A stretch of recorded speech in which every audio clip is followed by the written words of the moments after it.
Friends, welcome to our channel Logicon. कुछ जैसा कि आपको पता है कि एसएससी सीजीएल का एग्जाम आने वाला है, तो 60 डेज से भी कम टाइम बचा है। तो हम आपके लिए क्रैश कोर्स लेकर आए जहाँ पर हम आपको कुछ इंपॉर्टेंट चैप्टर्स के क्वेश्चन कराएंगे जो आपके एग्जामिनेशन में हेल्पफुल रहेंगे। हम ऐसा नहीं कहते कि यही क्वेश्चन आपको एग्जाम में आएंगे, पर कुछ ना आपको बेसिक आइडिया हो जाएगा। और आपको जैसा कि पता है तो एसएससी क्वेश्चन रिपीट करती है। So in this session we are gonna to do some important question of modern history. So let's start. हाँ, और एक चीज़, अगर आप चाहते कि रेगुलर सीरीज आती रहे तो आप हमारे चैनल को सब्सक्राइब कीजिए लॉजिकॉन। आप इसको शेयर भी कर सकते हैं और अपना फीडबैक भी आप कमेंट में कर सकते हैं। तो चलिए स्टार्ट करते हैं। सो देखिए, अच्छा मैं आप टॉपिक कौन सा करा रहा हूँ, पहले मैं आपको ये बता देता हूँ। मैं टॉपिक करा रहा हूँ रिवोल्ट ऑफ 1857। हाँ, क्या कर रहा हूँ, रिवोल्ट ऑफ 1857। सो देखिए, पहला क्वेश्चन क्या है, whose proclamation of November 1 1858 declared that thereafter India would be governed by and in the name of the British monarch through secretary of state. कि जैसा कि आपको पता है 1857 में रिवोल्ट शुरू हुआ था। 10 मई 1857 को रिवोल्ट शुरू हुआ था। कहाँ पे शुरू हुआ था, मेरठ में। ठीक है, तो इस रिवोल्ट के बाद गवर्नमेंट, जो ब्रिटिश गवर्नमेंट थी, वो एक एक्ट लेके आई थी। उस एक्ट का नाम क्या था, गवर्नमेंट ऑफ इंडिया एक्ट 1858। मैं आपको उसका थोड़ा हिस्टोरिकल बैकग्राउंड बता रहा हूँ। 1858 गवर्नमेंट ऑफ इंडिया एक्ट लेके आई थी। इस एक्ट में था कि जैसा कि आपको पता है कि 1857 से पहले इंडिया का जो एडमिनिस्ट्रेशन था वो कौन संभाल रहा था, वो संभाल रहा था ईस्ट इंडिया कंपनी। कौन, ईस्ट इंडिया कंपनी। पर जैसा ये रिवोल्ट हुआ 1857 में, उसके बाद गवर्नमेंट ऑफ इंडिया एक्ट आया। वो गवर्नमेंट ऑफ इंडिया एक्ट में ये लिखा गया था कि ईस्ट इंडिया कंपनी से एडमिनिस्ट्रेशन कहाँ चला जाएगा, ब्रिटिश क्राउन के पास, यानी ब्रिटिश मोनार्क के पास चला जाएगा। तो आपको पता होना चाहिए कि उस समय 1858 में उस समय ब्रिटिश एम्परर कौन था या एम्प्रेस कौन थी, वो थी क्वीन विक्टोरिया। गलती से क्वीन एलिजाबेथ मत कर देना, क्वीन विक्टोरिया। ठीक है, तो नेक्स्ट क्वेश्चन देखते हैं। हाँ, इस क्वेश्चन से पहले मैं आपको एक बताना चाहता हूँ, एक क्वेश्चन आप कमेंट में कीजिएगा कि 1857 के रिवोल्ट को फर्स्ट वार ऑफ इंडिपेंडेंस किसने कहा था। फर्स्ट वार ऑफ इंडिपेंडेंस किसने कहा था। ठीक है, मैं शॉर्ट फॉर्म में लिख रहा हूँ, फर्स्ट वार ऑफ इंडिपेंडेंस किसने कहा था, आप कमेंट करके बताइए। So who spearheaded the revolt of 1857 rebellion in Bihar. जैसा वो पता कि ये रिवोल्ट इंडिया में हुआ था, बट नॉर्थ इंडिया में इसका कुछ ज़्यादा इम्पैक्ट था। बिहार हो गया, लखनऊ हो गया, अवध हो गया, अवध का फैजाबाद रीजन हो गया, इसके अलावा फिर आपका क्या कानपुर हो गया, झांसी हो गया। तो बताइए कि बिहार में ये रिवोल्ट किसने लीड किया था। तो आपका आंसर देखिए क्या है, कुंवर सिंह। क्या नाम है इनका, कुंवर सिंह। और बिहार में लोग इनको वीर कुंवर सिंह कहते हैं, क्योंकि ये बहुत ही बहादुरी के साथ उन्होंने इस रिवोल्ट में अंग्रेजों को टक्कर दी थी। So next move on to the next question. In which of the following year was Bahadur Shah II deposed by the British and exiled to Rangoon? मतलब बहादुर शाह II, देखिए पहले आप समझे कि बहादुर शाह II है कौन। इसके लिए आपको एक चीज़ समझनी पड़ेगी कि आपको पता है कि भारत में मुगल साम्राज्य की स्थापना किसने की थी, बाबर ने। किसने की थी, बाबर ने। ठीक है, और बाबर के बाद हुमायूं, अकबर, ऐसे आते गए। और इनका जो सबसे खतरनाक, जो मतलब लास्ट, जो लास्ट एम्परर था, वो था औरंगजेब। कौन था, औरंगजेब। ठीक है, मैं शॉर्ट फॉर्म में लिख रहा हूँ, औरंगजेब था। और औरंगजेब की डेथ होगी कब, 707 में, 1760 ईस्वी में औरंगजेब की डेथ होगी। और इस पीरियड से लेके 1947 के पीरियड को हम कहते हैं मॉडर्न हिस्ट्री। ठीक है, इसको हम क्या कहते हैं, मॉडर्न हिस्ट्री। हालांकि आपका एग्जाम इतना डेप्थ में नहीं पूछेगा, मैं आपको बता दे रहा हूँ। तो 707 के बाद ना डेक्लाइन ऑफ मुगल स्टार्ट हो गया। ठीक है, मुगलों का डेक्लाइन होना शुरू हो गया, क्योंकि मुगल जो इनके बाद औरंगजेब के बाद जो इतने भी उत्तराधिकारी वो इतने काबिल नहीं थे कि मुगल एम्पायर को संभाल रखें। तो बाद में जो लास्ट मुगल थे, जिनको हम लेटर मुगल भी कहते हैं, लेटर मुगल थे जो, वो लेटर मुगल ना ब्रिटिशर के पेंशनर बन गए, मतलब ब्रिटिश सरकार उनको पेंशन देती थी। तो अब देखिए, अब बहादुर शाह II जो है, याद रखिएगा, ये लास्ट मुगल एम्परर भी है। आपसे भी क्वेश्चन पूछ सकता है, who was the last Mughal emperor in India, कौन है, बहादुर शाह II। तो देखिए इनका रिवोल्ट ही, इसका आंसर क्या सी 1857 में। हुआ ये था कि 10 मई 1857 को जब मेरठ से रिवोल्ट शुरू हुआ तो जितने भी रिबेलियन थे वो दिल्ली पहुंचे, और दिल्ली पहुंच के बहादुर शाह टू को अपने रिवोल्ट का लीडर बना दिया। तो बाद में जब ब्रिटिश ने दिल्ली में इस रिवोल्ट को सरप्लस कर लिया तो उसके बाद इन्होंने 1857 में इनको गिरफ्तार करके कहाँ भेज दिया, रंगून। ठीक है ना, रंगून आप कंफ्यूज मत होना, जो अभी जो कंट्री है म्यांमार, उसका पुराना ही नाम है उसकी कैपिटल का। तो अगला क्वेश्चन देखते हैं, in which of the following year did the revolt in countryside of Bombay and Deccan Nagar. इसका आंसर देखिए क्या है, डी 1875। अब गलती से 1857 मत करना, इसका आंसर क्या है 1875 में डेक्कन रिवोल्ट हुआ था। ठीक है, तो अगला क्वेश्चन देखते हैं, Who among the following was one of the leader of Santhal rebellion. देखिए संथाल रिबेलियन, देखिए जो संथाल रीजन है ये आपका आई थिंक जो अभी प्रेजेंट का झारखंड और बिहार का एरिया ना उस साइड का है, मतलब ट्राइबल एरिया है। तो इसका आंसर क्या है, सिद्धू मांझी। सिद्धू मांझी और इनके छोटे भाई थे, इन्होंने रिबेलियन लीड किया था। तो अगला क्वेश्चन जैसा कि मैंने आपको बताया था, इंडियन म्यूनिटी बिगेन फ्रॉम मेरठ। जैसा मैंने आपको बताया कि मेरठ में 10 मई को शुरू हुआ था।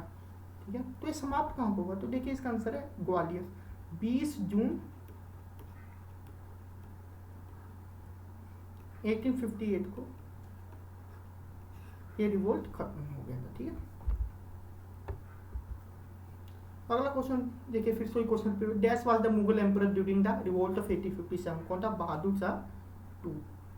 बहादुर शाह 1 मत कर देना गलती में, ठीक है ना, इसलिए आपको you have to read the option carefully.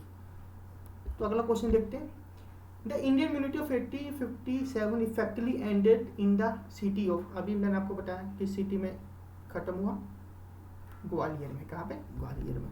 ये अगला क्वेश्चन देखते हैं, Who among the following was not associated with the revolt of 1857। देखिए कुंवर सिंह जैसा कि मैंने आपको बताया बिहार से थी, बेगम हरिजन महल लखनऊ से थी, मंगल पांडे से तो रिवोल्ट शुरू होता बैरकपुर में, जब इनको फांसी दी है। ठीक है, सरदार शहीद आजम सरदार भगत सिंह का इस रिवोल्ट से लेना देना नहीं है, तो इसका आंसर क्या है, डी। ठीक है, तो अगला क्वेश्चन देखते हैं, during the 1857 uprising who among the following took up the leadership at Faizabad. देखिए जैसा मैंने बताया कि रिवोल्ट बहुत जगह फैला हुआ था, कानपुर में था, बिहार में था, लखनऊ में था।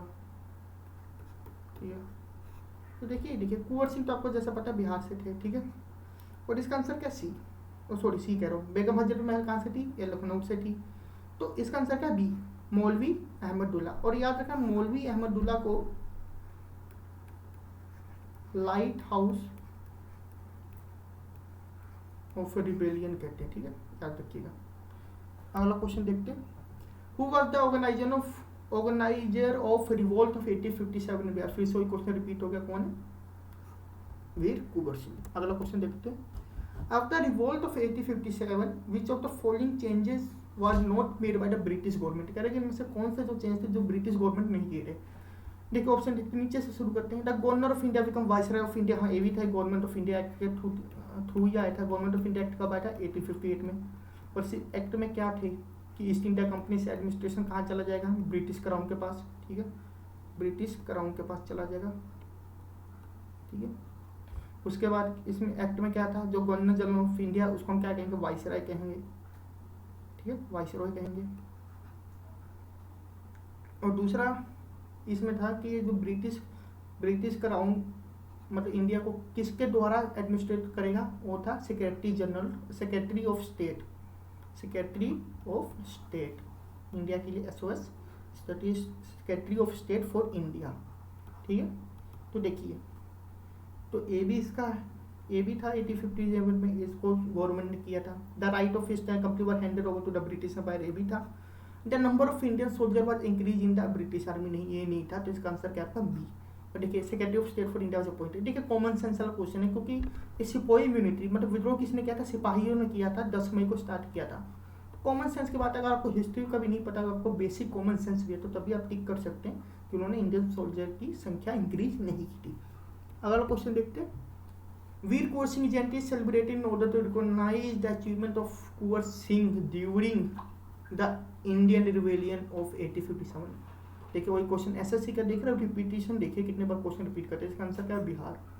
अगला क्वेश्चन देखते हैं। द सिपाही unity in India started from, देखिए फिर से मैं आपको बताया कहाँ से स्टार्ट हुआ था, मेरठ से। कहाँ से? मेरठ से। कब हुआ था? 10 मई 1857 को। नेक्स्ट क्वेश्चन, द सिपाही unity of 1857 took place when was the governor general of India, when who was the governor general of India. पर टाइपिंग मिस्टेक हो गई है, तो देखिए कौन था, लॉर्ड डलहौजी या लॉर्ड कैनिंग? इनका आंसर है लॉर्ड कैनिंग। देखिए जो रिवोल्ट हुआ था ना, जो इंडियंस में भावना थी बदला लेने की, अपने देश को आज़ाद कराने की, बेसिकली इस रिवोल्ट के पीछे एक शख्स का हाथ था, उसका नाम था लॉर्ड डलहौजी। क्योंकि इसकी जो उस टाइम पे कुछ जैसे कुछ उस टाइम पे लेके आया था, लॉ लेके आया था जो इंडियंस को नहीं पसंद है। जैसे इसका लॉ क्या था, एक लॉ था इसका डॉक्ट्रिन ऑफ लेप्स, याद रखना डॉक्ट्रिन ऑफ लेप्स। मतलब कहने का मतलब क्या था इसमें, ये था कि अगर किसी भी इंडियन मोनार्क का, मतलब मोनार्क मीन्स इंडियन राजा का कोई उत्तराधिकारी नहीं है, तो वो स्टेट किसके पास चली जाएगी? वो चली जाएगी ईस्ट इंडिया कंपनी के अंदर चली जाएगी। ठीक है, लोग इसका विद्रोह कर रहे थे, रानी की झांसी भी इसका विद्रोह कर रही थी, क्योंकि उनके बच्चे को उन्होंने झांसी का उत्तराधिकारी मानने से मना कर दिया था। यही हाल नाना साहब के साथ भी हुआ था। तो देखिए बीज बोया डलहौजी ने और फसल काटनी पड़ी लॉर्ड कैनिंग को। ठीक है, अगला क्वेश्चन देखते हो और आज का आखिरी क्वेश्चन होगा। Mangal Pandey was hanged in 1857 for attacking the British officer in Barrackpore. इसका आंसर क्या है? बैरकपुर। देखिए इन्होंने विद्रोह क्यों किया था? उस टाइम पे जो कारतूस आई थी ना, इसको ना मान लीजिए जैसे कारतूस टाइप के, मेरी ड्राइंग उतनी अच्छी नहीं है तब भी मैं समझूँ, इसको ना दांत से छील के ना बारूद भरना पड़ता था बंदूक में। तो कहा जाता है इसमें ना बीफ मिला हुआ था। तो जैसे कि आपको पता है हिंदुओं के लिए बीफ नहीं खा सकते, इसलिए लोगों ने उसका विद्रोह शुरू किया और मंगल पांडे ने ब्रिटिश ऑफिसरों को वहाँ पे शूट कर दिया था। ठीक है, तो आज का आंसर क्या है? डी, बैरकपुर। सो आज का सेशन हम यहीं पे ख़त्म करते हैं। तो अगर आपको ऐसे ही सीरीज चाहिए, ऐसे क्वेश्चन आप हमें कमेंट करके बता सकते हैं कि किस सब्जेक्ट की हम सीरीज लेके आएँ, कैसे क्या लेके आएँ, तो आप हमें बता सकते हैं। और इसके अलावा अगर आपका कोई डाउट हो कि जैसे मैथ्स की क्लास कब से चलेंगी, तो हमारे मैथ्स वाले सर अभी ठीक नहीं है, तो मैथ्स की क्लास भी आपकी डेली चलेगी। मैथ्स वाले सर आपके लिए मैराथन लेके आएंगे और वो मैराथन होगी 2 घंटे की। ठीक है ना, 2 घंटे की मैराथन होगी, 2 घंटे सुबह 2 घंटे शाम। देखिए इसमें क्या करेंगे, सुबह आपको कराएंगे वो एडवांस मैथ, ठीक है, और शाम को कराएंगे अर्थमेटिक। ठीक है, जैसा कि आपको पता है। ये देखिए अब माना कि सिलेबस चेंज हो गया, पर इसका मतलब ये नहीं कि आप मैथ्स मत कीजिएगा। तो देखिए प्री का सिलेबस अभी सेम है। 25 क्वेश्चन कहाँ से आएंगे? जीएस से। 25 कहाँ से आएंगे? इंग्लिश से। ठीक है, और 25 कहाँ से आएंगे? आपके मैथ्स से। और 25 कहाँ से आएंगे? रीजनिंग से। तो याद रखिएगा ये मैथ्स वाले सर आपको मैथ्स और रीजनिंग दोनों कराएंगे। जीएस मैं और तरुण करा ही रहे आपको। इंग्लिश के लिए भी आपके लिए फैकल्टी हम जरूर लेके आएंगे। तो आप चाहते हैं कि ये सीरीज़ कंटिन्यू रहे, तो आप इसको लाइक कीजिए और कमेंट कीजिए। Thank you very much.